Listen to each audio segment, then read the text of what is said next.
All right, guys, it's paranormal time again. I'm Ryan. And I'm Brittany.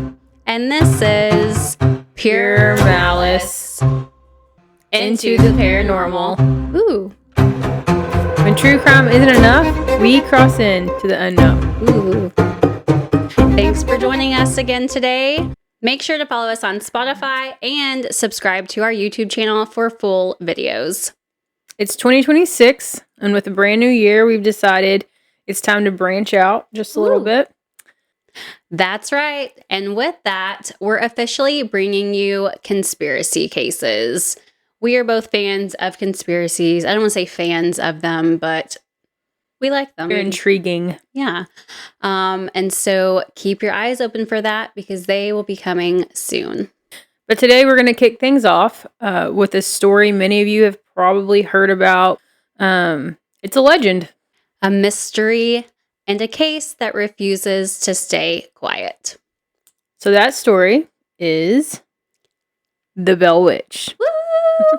I'm like super excited to cover this one. Obviously, there's tons of cases that we want to cover. And for me, it's a little bit difficult to pick one. And so I sent Brittany like a few different ones and she helped me pick. And I was super pleased with both of her picks. All right, guys. So let's turn it up, grab your drinks and get cozy because here we go. Here we go. Here we go. One more time. Everybody's feeling fine. Here we go now. Here we go. And Synca's got the flow. I love it. I can't remember the words. I still know like every word to every 90s song out there. Like I know it, but it wouldn't come to me. Oh. Yeah. All right. So this is quite possibly the greatest witch story out there. A haunting that just keeps going. It actually scares the shit out of me, but I do love this story. So, John and Lucy Bell were a couple who were originally from North Carolina, which is a beautiful state. If you've never been, if it's on your bucket list, make sure to go visit, guys. It's truly beautiful. I like the mountains, so if you also like the mountains, I suggest Asheville, North Carolina specifically. It was part of North Carolina that was affected by the floods in September of 2024. So I'm sure that they're still rebuilding it, but it is beautiful. So check it out if you can. I like the ocean. She likes the ocean. I like the mountains. The middle of the ocean, not the beach. I don't like sand. Oh, I hate sand. See, and that's what I think of The whenever ocean. I think of ocean is I think sand. Like the cliffs. Yeah. That I'm down with. Okay.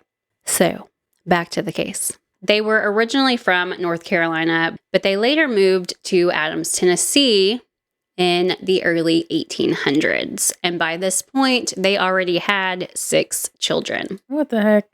That's a lot of kids, right? A heck of a lot of kids. Mm-hmm. Whatever you want to do, man. Whatever. Yeah. It's fine. Just a handful. Yeah, that's a lot of freaking kids. For real. I had that same thought in my Man. So their children were Jesse, John Jr., Drury, Benjamin, Esther, and Zadok. Zadok. So Benjamin actually died at a very, very young age, sometime before 1792. So technically at this point, whenever they moved to Adams, Tennessee, they had 5 kids with them. But to say at the least, they were pretty well off. And they decided to buy some land in Red River, Tennessee, around 1804. So over the next couple of years, they went on to have 3 more children. What? Yeah. Yeah, dang. Yeah, a lot of children, which I guess that was really like normal back then, you know? I guess. I don't know. I mean, they didn't even have birth control, I'm assuming, right? In the No. 1800s, 1700s? I'm sure they kind of figured out how it worked, though. Well, you would think. Count your days. Yeah. I don't know. I'm completely ignorant to That time frame? Yeah. I don't know too much about it, but... Especially medical. I mean, I don't know. To me, it would be so scary to have 1 kid, let alone 9 back then. I don't know. It's scary to have 1 kid now. So they had 3 more children, a daughter, Elizabeth, who was also known as Betsy, and 2 more sons, Richard, who they called by his middle name, Williams, and Joe. Williams? Williams. I like that name. Like with an S? Mm-hmm. Okay. Just really struggling. My allergies. I know. I have a bunch of drainage. Sorry in advance. We've got a little bit of allergies today. Mm-hmm. So, although Red River is said to be cursed and on sacred land that Native Americans were said to have abandoned, the family did not experience anything supernatural until 1817. Okay. So that's what, 13 years later? Yep. 13 years after they moved there. You're feeling pretty comfortable after 13 years. Yeah, definitely. Huh. I feel like if it was somewhere that the Native Americans just up and moved from, that's a big deal because so many of the Native American supernatural stories have some real backing. Like, I wonder why they moved. Yeah. Because there's a lot of reasons. Because, I mean, they lived off the land. So did they use it up and it was time to move on? Did they never could get a crop to grow, so they said it was cursed? We'll see as we go. So the haunting they experienced lasted more than 4 years. And it would eventually be referred to, as we said earlier, America's greatest ghost story. Which it is. Yeah. So everything started with the sighting of strange animals. Isn't it the Himalayas that they have all the unspoken rules? No, that's the Appalachians. Appalachian Mountains. Yep. Where's that? I'm just going to hand that over. Let you take a look. So is North Carolina in there? Yes. Ooh. The Red River in Tennessee flows through parts of the Appalachian system. Okay. So I don't know if that has anything to do with it, but they always talk about the unspoken rules of the Appalachian Mountains and skinwalkers and shape-shifting, which are all also very common in any kind of Native American history. Yeah. But unspoken rules, you never, because it'll call your name, it'll bang on your door, and they do not ever open your door, don't ever answer to your name, because once you do, you've let them in. And we're going to see throughout this case, guys, there are many of these that they broke. That's all right. Yeah. So I don't know if it has something to do with that or not, or if that even went into some of the research. I just thought of it. But well, it's actually a very good thing to point out. Everything started with the sighting of strange animals. The family would see extremely large black dogs. They were obviously not really dogs. Allegedly, John Bell Sr. saw one that had the body of a large black dog, but the head of a rabbit. Ew. I'm trying to envision that. And it's what were they drinking back then too, I'm struggling with it. That's pretty creative. I don't know. It's a strange combo, but a rabbit head kind of feels But that's creepy. Also something that they see a lot in the Appalachian Mountains. What? Black dogs? Black. Yeah, big black things. We'll get to that. One of the sons saw what he believed to be a turkey and then realized whoa, wait a minute. That's way too big to be a turkey. And turkeys are pretty big already. I mean, they look big when they put all their feathers out, but they look so big when you shoot them. Pow! And they sure don't look bad when they're on the table. They taste good, too.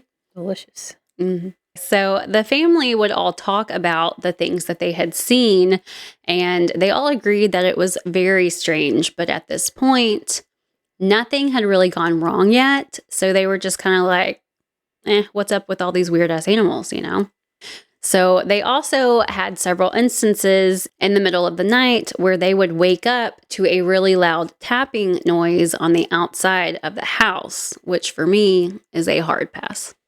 Large tapping or banging? So it started as tapping. No. So they chalked this up to someone pranking them, even though every time this tapping would happen, they would check the door, they would look around outside, no one would be there. And nowadays, you're just put up a camera. Yeah. Watch them from your phone. Mm-hmm. Talk to them. Yell at them through your phone. Get off my front porch. Yeah. So eventually, these instances of tapping outside the home, they escalated to sounds inside of the house. So one of the main sounds that started emanating from inside was the sound of gnawing at the ends of the beds. What the heck? Yeah, that's not a friendly sound at all. Gnawing, but on wood. Yeah. Loud, Yeah, no. So yeah, they actually thought at first that some kind of animal had gotten into the house and was going around to all of the beds just gnawing away. Which, kind of makes sense. It's an old farm, kind of, but all the beds, I don't know. Yeah, every single one. It's just weird. And an animal, you're going to hear it running, scurrying. Uh-huh.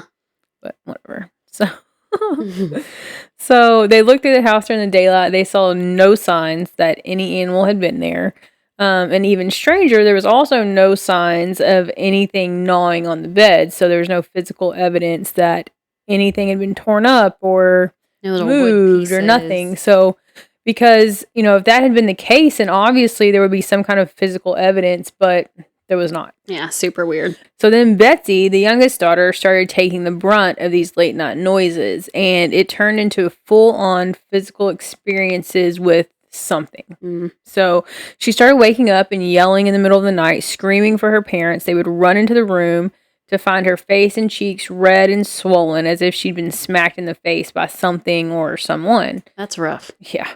So, I mean, and you see, like, on all the interviews that you see, it's like the parents are always like, I want to protect my kids, but I literally can't see what I'm trying to protect them from. So, kind of the same idea. Yeah, you're kind of helpless, Yeah.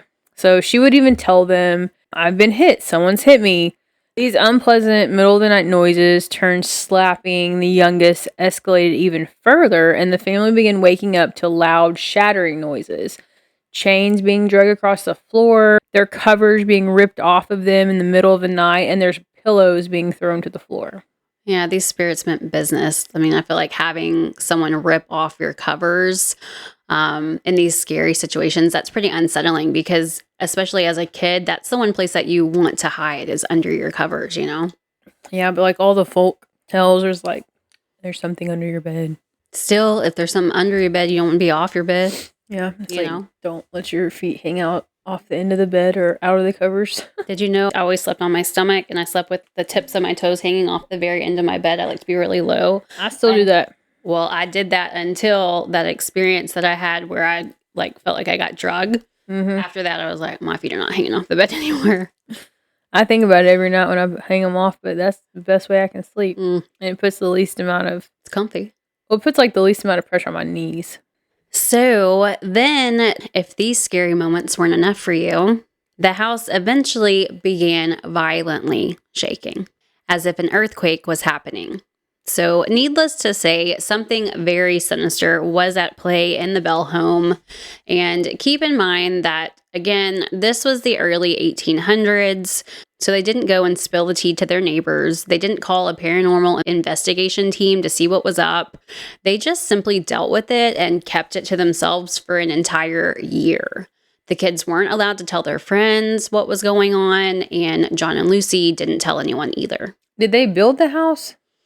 So it never actually states if the house was built or not by them. I'm assuming it was because it just says that they bought land, that they were wealthy, and they had all these kids. So I assume that they built this house, but I'm not sure because I can't really find a correct resource to give me that exact information.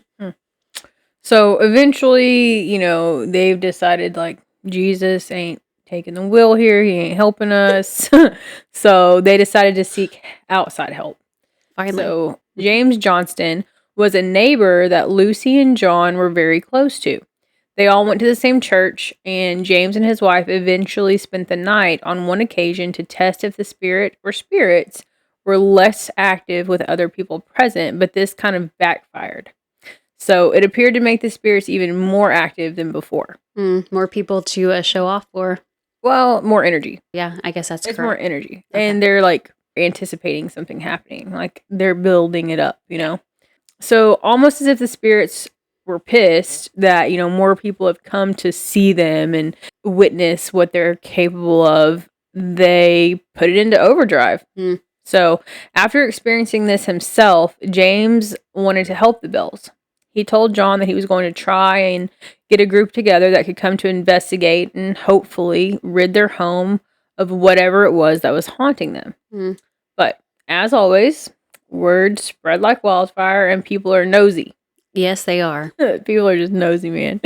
And soon enough, people were just randomly dropping by to see it and experience it for themselves. I was thinking about this. I'm like, I probably would have done the same thing, though. I would have probably paid a visit just to experience. I'd have started charging. Oh, funny you say that. We'll get into that later. I'd have started charging. So, interesting enough, the Bells pretty much had an open door policy. I feel like that's your house. Not for strangers.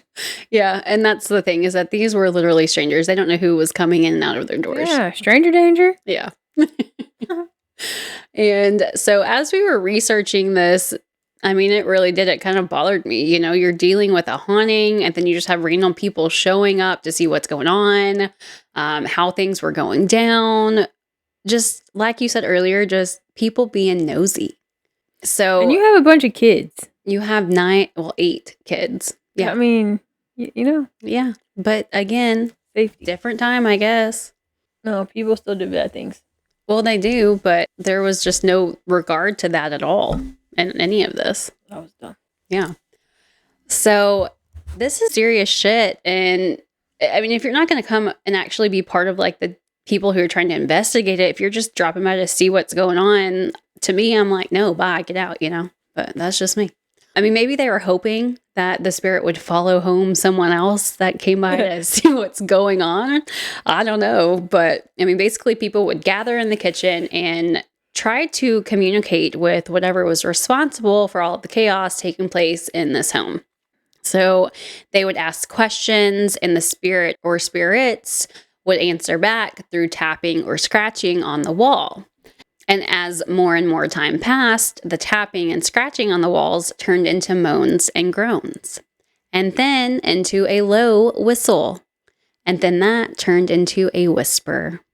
And then the whisper sounded like a regular but very feminine voice speaking back to them. Why did it gradually change? We'll see. That's weird. So the first night that the spirit spoke, there were 24 people sitting in the kitchen to hear it explain why it came there in the first place. And it said, quote, "I am the spirit of a person who once was very happy, but have been disturbed and made unhappy. I am the spirit of a person who was buried in the woods nearby, and the grave has been disturbed. My bones disinterred and scattered. I've come to kill John Bell." So at this point, it was determined that it had to be a witch or witchcraft of some sort, because to them, how else would a disembodied voice be speaking to them? Now, there had been a disturbance to one of the graves nearby, but it wasn't done by John Bell. It was done by one of his sons. Ooh. So the Bells owned 328 acres of land, so there were a lot of people who worked on the land that the Bells owned. One day, while working out in the fields, they realized they were on some sort of burial ground, which they believed to be Native American burial grounds. And later on, this was proven to be right. So this next part is a little unclear on exactly what went down, but the most common thing found in all the sources say that they were plowing the fields, and that's how they came across this. Which makes sense. Yeah. So the farmhands, they went to tell John Bell what they had found, and Drury was either there when they found it, or he was eavesdropping on the conversation, heard it was found, and later he and a friend were bored, so they went out to the area that the farmhands told his dad about to look around and find some keepsakes. Ew. So obviously they were very young, probably not very educated in this type of activity and what could come with it. But either way, that's kind of a weird thing to do. I don't know. I mean, I feel like it's very maybe weird. they didn't understand it was like dead people. Maybe they just thought it was an old house or something. Like And- keepsakes. I don't know. What does that mean? Like, I guess souvenirs, trinkets. That's what I'm thinking. But it's like, you want bones, or do you think there's jewelry, or do you think Well, there's and that's little what I was trinkets? thinking, is maybe they were thinking they would find, especially if he heard it was possibly Native American, maybe he was thinking like arrowheads or, you know, who knows, but it's very Ed Gein of him. And I guess now actually it's also very Jonathan Gerlach of him. So Ed Gein's the OG. Yeah. So, Jory ended up finding a jawbone and took it home. yuck. See, But that's what I mean, like souvenir jawbone. yeah, so that's what I'm like, no, that's not so But- innocent. Maybe he didn't think it was a human jawbone. But still, it's a jawbone People buy nonetheless. shark teeth. A They tooth. literally buy shark teeth. Yeah, but that's like a big They buy whole mini animal. sharks that have been for, Yeah, see, that's weird to me, Put it in. though. That's weird. I don't know. I'm just saying. That's weird. But yeah. Yeah, he was just like, ooh, look what I found. Mm. So anyways, he took this home, he showed his dad, and his dad was pissed. Mm. So he told him, like, go put it back.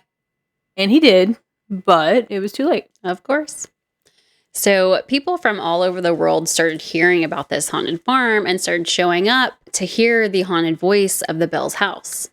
One man who claimed he would be able to rescue the family, came from somewhere on the East Coast and claimed that he was a witch hunter and could kill a witch with silver bullets. That's a werewolf.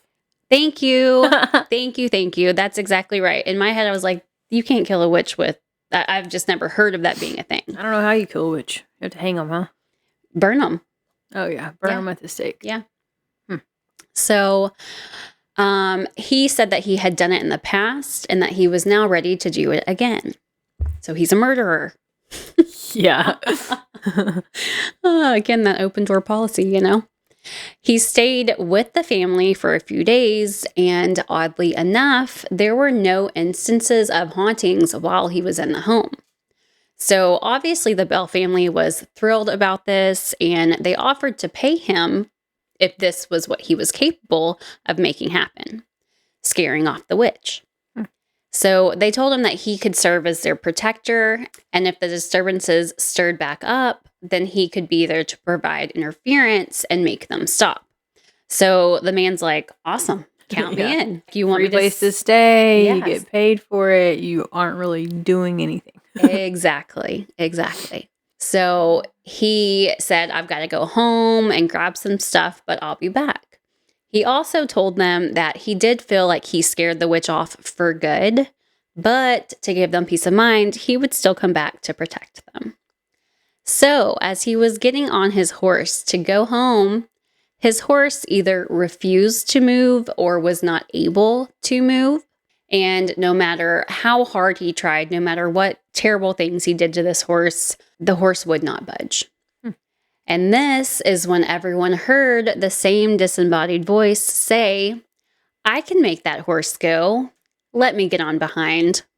And at that very instance, the horse started freaking out, started running around in circles, obviously very spooked by something. The horse ran off of the property with the so-called witch hunter hanging on for dear life, screaming, and I bet you can guess. He never came back. That's right. He was gone. So the witch taunted the Bells about this. At this point, she would randomly talk to them anywhere on the property, not just in the house. So she continued to laugh at them about the so-called witch hunter. She said that she thought it was hilarious. So she's having like full-blown conversations with these people. Full-blown conversations. So she said that, she thought it was hilarious and she'd stuck the man with brass pins and that she thought he'd be spitting them out for months to come. Wow. So there were also a couple of students who had been told by one of their professors about the Bell farm who came to stay with the Bells for firsthand experience. So what are they studying in the 1900s? Don't know. I mean, this was kind of taboo back then. It was absolutely taboo, but it was known world round that this place was experiencing a haunting. World renowned? Yeah, sorry. And well known. Yeah.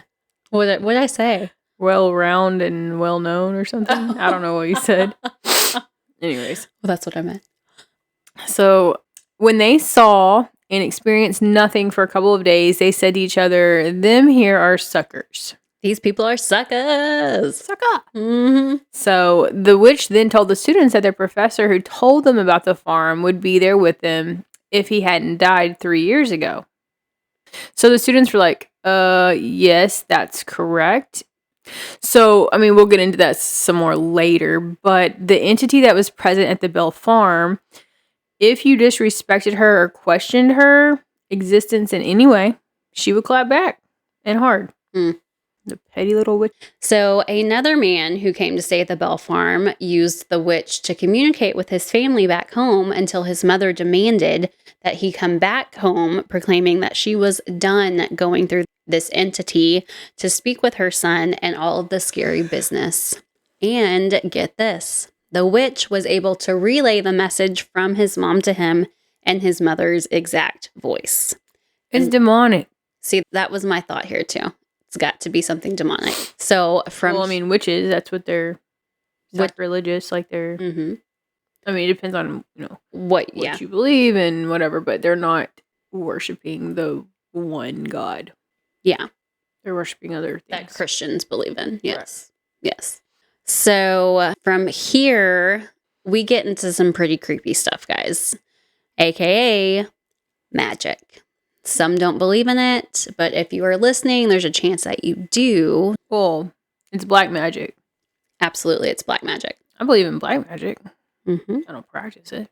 No? It's just one of those things. Like, it's real. Yeah, I think it's definitely real. But it's all part of the demonic thing, I think. To me, it's in that same realm. Yeah. Yeah. So she started getting very good at mimicking the voices of anyone who was consistently inside the Bell home. So that's strange to me too. Why does she have to be around them to mimic them? Demons and things, like, they don't have to be around you to mimic you. They can just do it. They feed off of you. They know what you want to hear. Mm-hmm. I know, it's weird. But well, that's kind of what it's saying. So the neighbor, James Johnston, who was the first to gather people to try and help the Bells with their situation in the home, was the first voice to be mimicked. Mm. He often led sermons at the Bell home, and during the delivery of these sermons, the witch would speak at the same time as he was, just knowing what he was going to say. There was another occasion of a nighttime service where a preacher was there to give a sermon that he had given miles and miles away earlier that day. And the voice of the witch delivered the exact sermon word for word with him. Mm. And the preacher asked her, "How did you know what I was going to say?" And she told him, "I was there when you gave it." And then there was another instance where yet another preacher, who, like the one before him, was planning to give the same sermon at the Bell house that he had given to others earlier that day. And this time, she went on and gave his full sermon for him before he could even get started. Oh, man. And she was asked the same question, "How do you know my sermon?" And she answered, "I was there too." It's almost like she's there, like she's a person. Mm-hmm. And it was very weird to all involved because those two sermons were given at the same time in different places. But according to the witch, she had been at both of them at the exact same time, even though they were 13 miles apart. So she went on to interrupt every single service by randomly chiming in, singing hymns that were new to the group, ones that no one there knew, potentially very old hymns, actually. I mean, the whole thing is already super creepy anyways, but that particular detail, had I been there, I don't know, that would have freaked me out. Yeah. Like, what? Mm-hmm. And it's like, how do they know? Like, she's mimicking their voices and saying it at the same time as them. Yeah.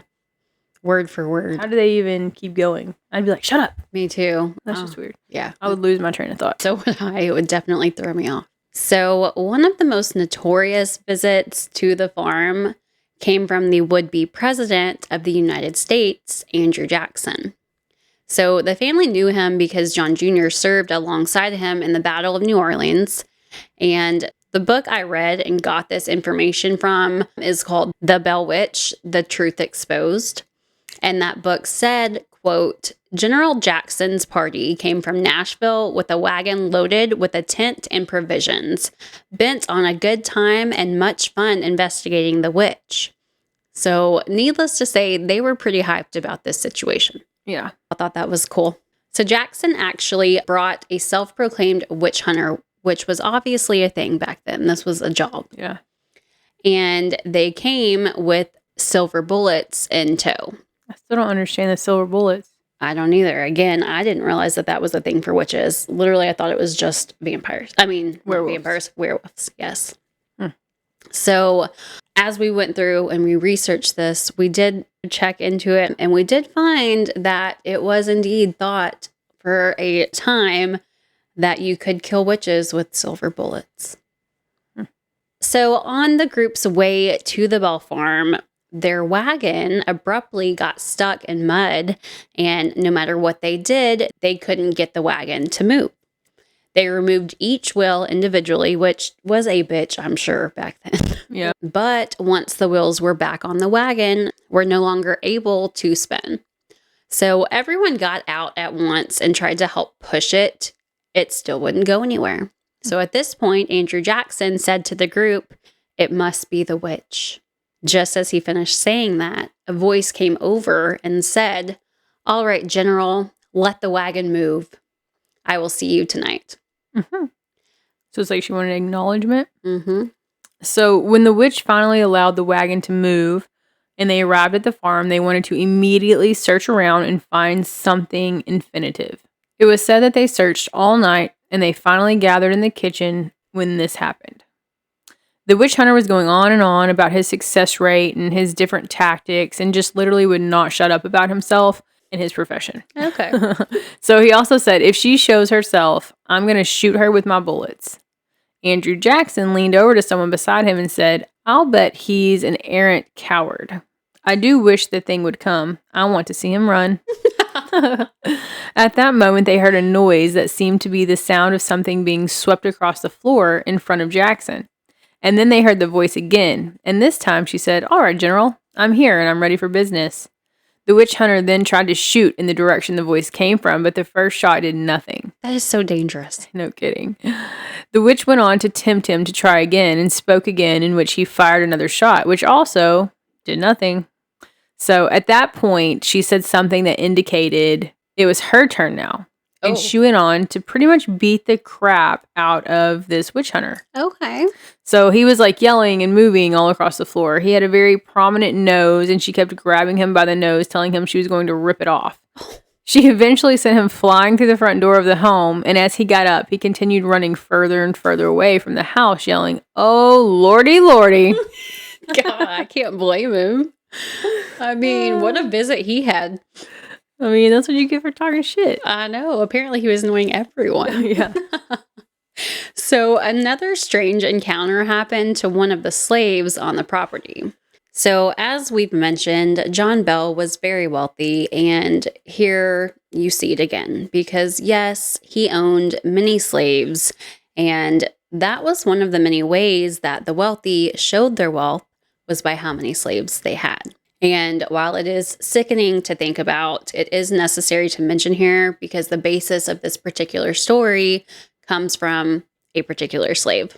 So this slave was named Dean, and he was one of the Bell's very first slaves. The next part is pretty messed up, but he and his mother were actually gifted to John and Lucy on their wedding day from Lucy's father. So one human being gave two other human beings a set of human beings for their wedding gift. Back then it was normal, but for me, I'm like, ugh. So Dean was married to a woman named Kate, who was also kept as a slave on a neighboring property. And Dean was known to be a target of many of the hauntings going on and would randomly show up to work bleeding, claiming that he had been hit over the head by the witch. Kate, not wanting her husband to get severely hurt by the witch, made him what she referred to as a witch ball. She made it with different herbs and her own hair intertwined, which served as a protection thing. So again, a little bit of witchcraft here, right? So one night, Dean said that he was walking home to Kate and he encountered the witch. She presented herself to him as a large black dog, which again is a very common occurrence in the paranormal world, that an entity appears as a large black dog for whatever reason. But she told him that she knew he had a witch ball and she demanded that he give it to her. He was so frightened and didn't know what to do, so he decided to obey her. He put his hand out to hand it over to her, and basically it was said that the witch ball burst into flames and shot straight up into the air. After that, she continued to taunt him as he tried to walk past her, but she wouldn't let him go. So he took his axe and he split the dog's head in two. He then ran to Kate and told her what happened. Kate decided to seek help from a Native American as to what herbs to use in the new witch ball that she was planning to make him. But Dean ran into the witch once again, and this time she appeared as a large black dog with two heads, meaning that his reaction of splitting that single dog head resulted in the witch becoming more powerful and adding yet another head. The witch then attempted to turn Dean into a mule, and he became paralyzed. So she wasn't a very good witch. She couldn't turn him into a mule. She just paralyzed him. But yeah, I guess you're right. Wouldn't be that strong. So his body was completely unable to move, and he then heard a different voice that seemed to be another witch joking with the first witch about how they should ride him into hell and go for breakfast. Dean found a way to get out of this situation. It was actually said that his love for Kate was the reason that he was able to overpower this spell and break the paralyzation to get away and back to Kate. Dean was a fixture in the town for years to come and would openly share his firsthand experiences from his time on the farm with anyone who asked or anyone who wanted to hear about them. So, as we mentioned earlier, many of the hauntings focused on Betsy, the youngest daughter of the Bells. Mm-hmm. She would get slapped, her hair would get pulled, she felt like she was being pricked by small pins all over her body at times, but she also began to have seizures and would go unconscious after struggling to breathe for long periods of time just to wake up and have another seizure to the point she passed out again. So, this was known to go on for up to 40 minutes at a time. That cannot be good. No, it's brain damage. Mm-hmm. So John and Lucy would try to send her to friends' houses to spend the night for a breather, but the spirit would follow her wherever she went, and she would still have the same experiences. So clearly it had attached itself to her for one reason or another, which we'll get into that here in a minute. And just so we're clear, the spirit told the Bells that it would follow them wherever they went, which was a reason that they never just packed up and moved. So years into the haunting, Betsy obviously got older and eventually got engaged to her childhood friend Joshua Garner. Unfortunately for them, it seems that they were doomed from the start. Ugh. The witch's voice would follow them wherever they went and say, quote, "Please, Betsy Bell, don't marry Joshua Garner. That would surely bring you a life of pain and misery." And it would say this to her in front of him constantly. It would hit her and abuse her in front of Joshua all the time. It would also say crude things to try and embarrass her in front of a large group of people about her and Joshua's relationship. So John Bell died, which we will get deeper into momentarily. But first, Betsy ended up calling off her engagement to Joshua in fear that the witch was right and believing that her father died because she had continued this relationship with Joshua, even when the witch told her not to. We had Ghost Inspector Greg on as a guest, and, one thing he said was that you do not take advice from spirits that you're communicating with. Yeah. If you don't already follow him, go follow him. So, yeah, and, he knows what he's talking about. He's been doing this for a long time. Give him a follow. So, Betsy called off the engagement to Joshua and ended up marrying a man named Richard Powell, who was a shady guy. So, he was much older than her. Was actually her teacher growing up. Sounds like some things from right around the corner. Yeah, it sure does. So, and he told her from a young age that he would someday marry her. Which is... Yeah, sick. Yeah. So her life ended up being extremely miserable, even though she listened to the witch and went against what she ultimately wanted to do, which was to marry Joshua Garner. And many people have asked the question of, did the witch give her this advice knowing that it had a great deal of influence on her and that she would listen and end up with a miserable life because of it? We'll never know. So Betsy ended up having 8 children. 4 of them died at a very, very young age. Yeah, that's terrible. Yeah. 2 died in or right after the war. And her husband ended up investing every cent they had into a ship that ended up sinking to the bottom of the ocean. Ugh. Rough. Yeah, and with the sinking of that ship came a life of poverty. They never recovered from this financial loss, and eventually Richard Powell died. Most sources say sometime between 1848 and 1858, leaving Betsy widowed, alone, and miserable for over 30 years before her death in 1888. It really had it out for Betsy. Yeah. So let's go ahead and get into John Bell now. If you recall, we mentioned earlier that the Bell Witch flat out said that she was there to kill him very early on. And she also said that she was going to kill him slowly, which it seems she did. She referred to John Bell as Old Jack. Even whenever he left the house, he suffered. And it was said that he always felt that a stick was lodged into his mouth horizontally, cutting into his cheeks. His tongue would swell, and he couldn't leave the house. How uncomfortable, right? Well, you can't eat, you can't drink, you can't do anything. Yeah, literally couldn't do anything. So the last walk that John took was with his son, Williams, and along the walk, his shoes kept violently getting ripped off and thrown. He was becoming more and more frantic as this was happening, and by the end of the walk, he was convulsing. So this was, again, the last walk he ever took. He never left the home again and pretty much became bedridden after this. He had to be given his meds by John Jr., who consulted with the family's doctor. And then one morning, John Sr. had not woken up yet, and he wasn't responding to anyone who tried to wake him. He was still breathing, but he wasn't really there, So John Jr. went to get his medicine, and where John Sr.'s medicine should have been was a small vial with a dark-colored liquid in it. No one claimed responsibility for putting this vial there, and no one said that they had ever seen it before. Whenever John spoke to the family doctor to see what was in this vial, the witch suddenly spoke and claimed that she had given John a dose of this medicine and fixed him. Whenever the doctor came to the house and confirmed that the smell that was emanating from the vial was also on John's breath, and that it seemed that John had indeed been given whatever was in this vial. So, trigger warning for this guy's animal cruelty. So they wanted to test the medicine in the vial. So they gathered up one of the family cats and they placed a small amount on its tongue, and the cat died almost immediately. John Jr. was pissed whenever this happened and slammed the vial on the ground, which probably not like the smartest thing to do, Mm-hmm. I mean, your dad's in there incoherent. Your cat just died from whatever's in this vial, but let's slam it all over the place. Okay.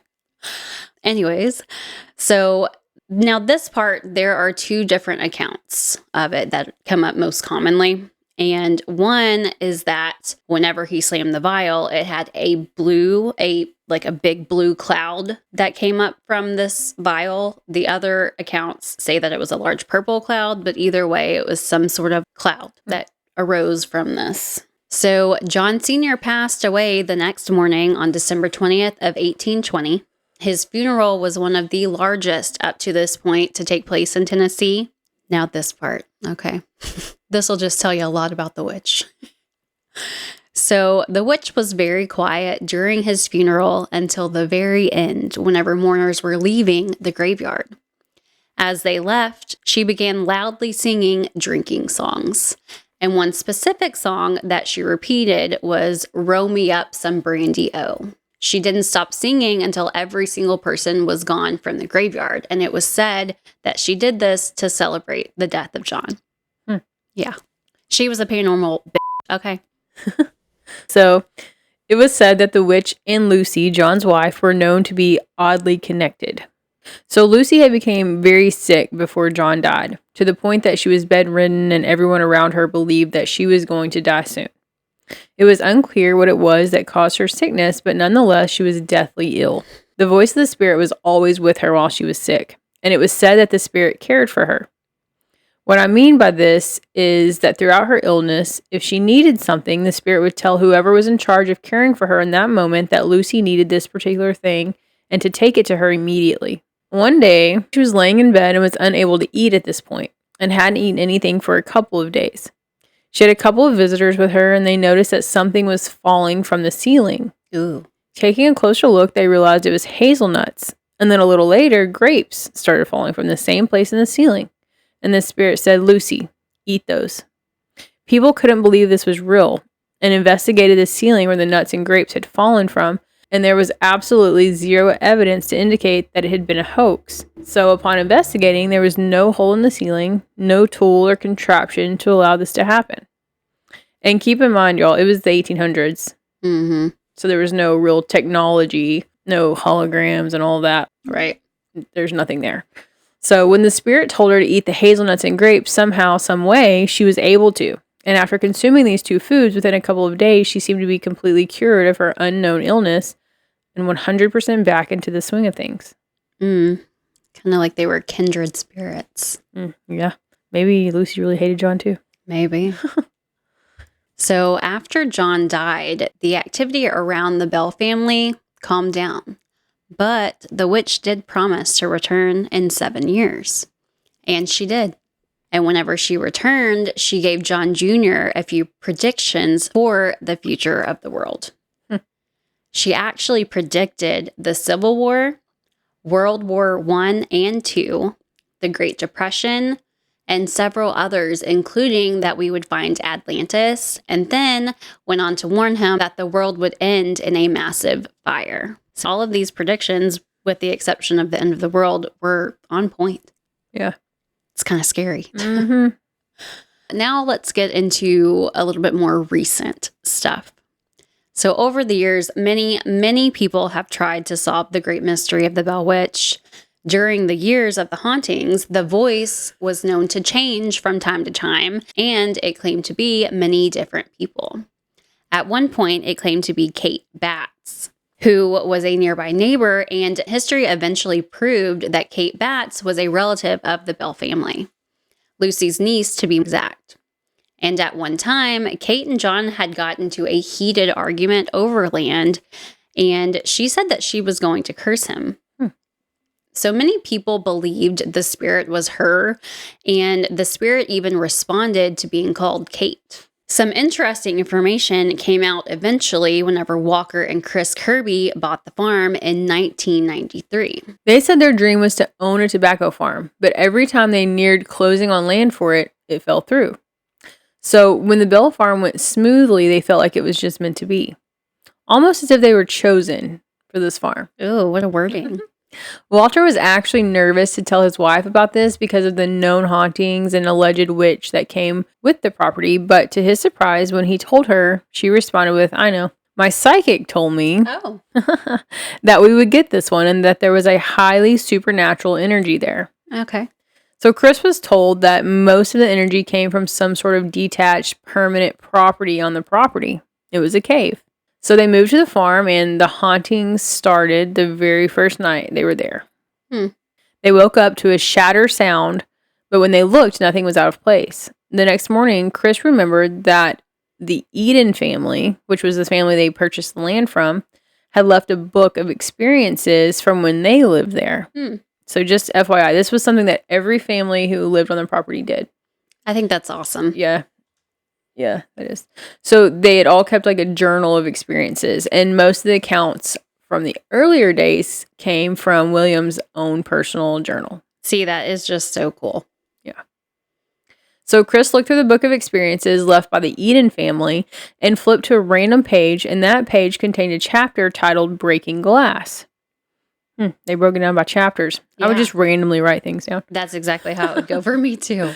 It was said to be a regular occurrence or sound heard throughout the home. Chris later said that the truth is, if we believed wholeheartedly in it, we wouldn't have bought the place. But the truth is, we didn't. Part of Chris's new life on the farm came from the idea to make money from its history. There you go. Finally.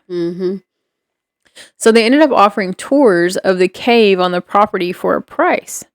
In the history of the farm, it was said that the cave on the property was where the witch retreated for her 7-year hibernation. People often tried breaking into the cave because many people claimed that it was beyond haunted. They ended up having to put up a gate in front of the cave to keep people from breaking in.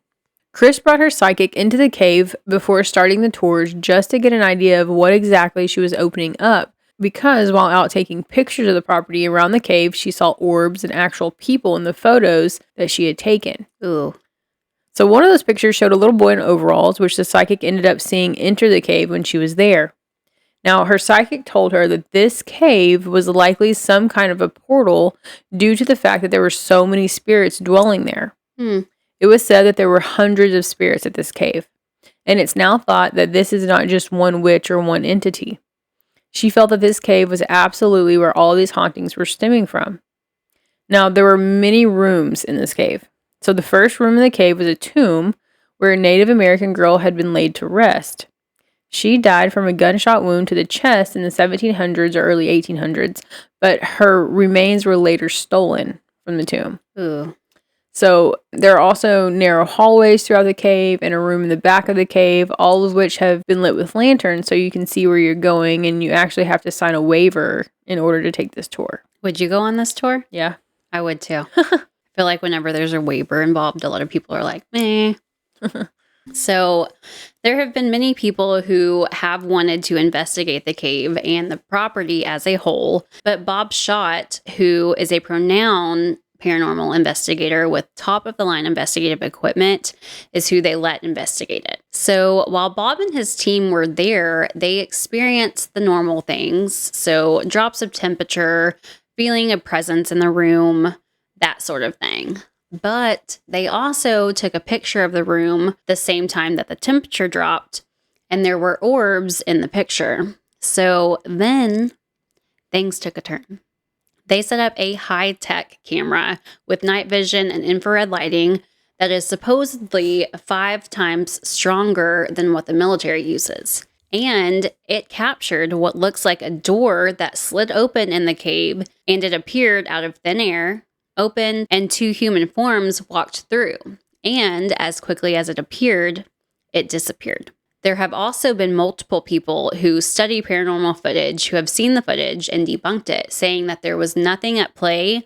There were no lighting flukes, basically just nothing that could have made it appear to be anything other than what it was. One woman named Rosemary Ellen Gooley, who is a paranormal expert, and she agrees with Bob that this was a doorway to a portal between the physical world and the paranormal world, and that's where all of these hauntings had been coming from. The book says that the cave is the genesis of the Bell Witch, so it's the origin of it. And this would make sense, seeing that the voices would change from time to time because it wasn't always the same person or the same entity. It was different ones at different times. So while there probably was one entity that really kind of honed in on the Bell family, for me, I do believe that there were several entities who worked together in this Bell Witch haunting. And some of these spirits weren't just haunting them. There were some who helped, like the spirit who helped to care for Lucy while she was sick and literally sent the exact foods that she needed to get better raining down from the ceiling. And there was another story of a family who lived in the farm who raised calves, and as they were passing the barn that they housed some of the calves in, they heard a loud banging sound. And when they went to check the barn, they found a severely sick calf and were able to care for it and nurse it back and save its life. But later on, while looking into the smokehouse that was on the property, Chris discovered human leg bones, arms, and parts of a skull. Ugh. The bones were later determined to belong to a member of the Mississippi Mound tribe and were 2,000 to 3,000 years old. Oh, wow. Yeah.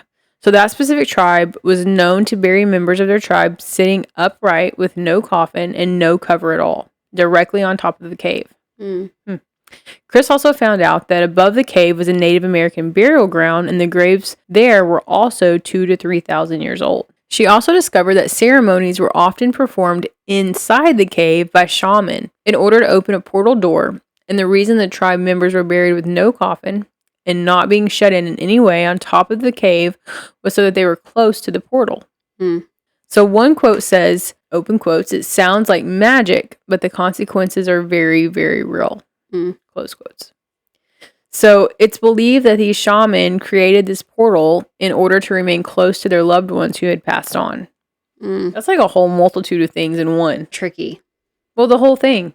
So you have the Indian burial grounds, you have the portal, you have witches, you have people that just died on the property. It's a lot going on for sure, but it all stems from the cave and the portal that the Native Americans made. It's a lot. Yeah, it's definitely a lot. If you remember, it was Native Americans who abandoned this land. So we don't know exactly when this happened, but it was almost as if they deemed the land as sacred but cursed.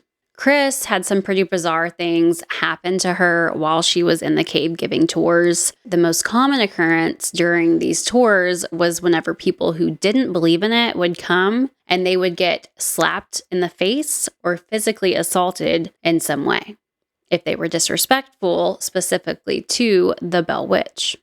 Chris also points out that anyone who takes anything from the cave, whether it's a rock or whatever, faces death or injury. There was a woman who took a pebble, and Chris told her it was fine because she asked, but she did warn her not to do it. Like, maybe it's not the best choice, but either way, it is your choice, so you can do it if you want.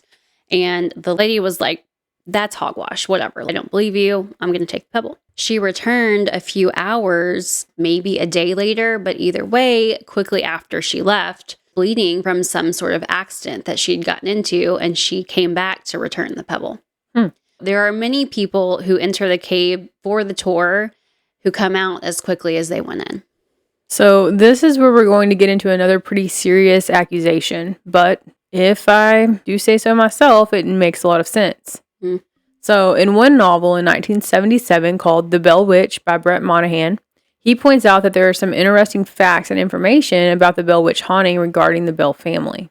So John and Lucy were sought after heavily in these years of hauntings. And while Betsy also seemed to get the short stick there too, there were still 8 other kids in the home who could have been targeted, along with many other people in and out of the home who could have been targeted as well. Mm-hmm. But he wondered why these were the main targets. He believed that John was molesting Betsy, and in the book, The Bell Witch Exposed, he points out, quote, young girls who are victims of incest are predisposed to poltergeist activity, and ironically, the victim herself is typically the target for the haunting. Mm. Well, like, if you read about poltergeist and stuff, Mm-hmm. they'll tell you it's not a ghost, it's not a spirit, it's your own energy. You have so much chaos, like spiritual chaos around you, like that energy causes things to move. So it makes sense here then. Yeah. Now, there are factors that support this. So like we said, there are journals and books full of things that took place there while the Bell family lived there. They documented it themselves. And they noted multiple times that the witch stated why she was there, which was to kill John Sr., and she often said that John was a bad man, but she never came out and said exactly what it was. So she wouldn't give why he was a bad man, just that he was. The spirit also showed up in Betsy's room one night when she was just 12. Now that Esther and her older sister had moved out, it was now just Betsy's room. So the witch showed up to Betsy and pointed out that John had married Lucy when she was 12 and John was 32. Ew. Yeah. But, Yeah. So it sounds like that is possibly why the spirit had it out for John and wanted a slow death for him. Interesting. Yeah. And that the entity cared for Lucy in her time of need because it felt bad for Lucy because these things fell on Betsy at the hands of Lucy's husband. So, see the similarities here? Mm-hmm. I bet you do. Me too. So this is definitely an interesting theory, especially when you look deeper into it. They also point out in the book that John Bell was actually excommunicated from the church They also, it sounds like I said doo-doo. They also pointed out in the book that John Bell was actually excommunicated from the church due to some shady dealings. He lent a couple of the slaves to a neighbor and was charging the neighbor a crazy amount of interest and taxes for borrowing these slaves. Human trafficking. It was like he was renting them out. Definitely. FYI, it's also noted that John had actually killed a man at one point or another in his life. So there's one quote that we want to leave you with that was said to be spoken by the Bell Witch. Though the world may not recognize spirits, whether good or demon, both will be here. It will have many of each. So this is where we're going to leave you. I'm Ryan. And I'm Brittany. We know what we believe. How about you? Come back next week for more. And don't forget to follow us on Spotify and YouTube. Have a great week, guys. See you next time.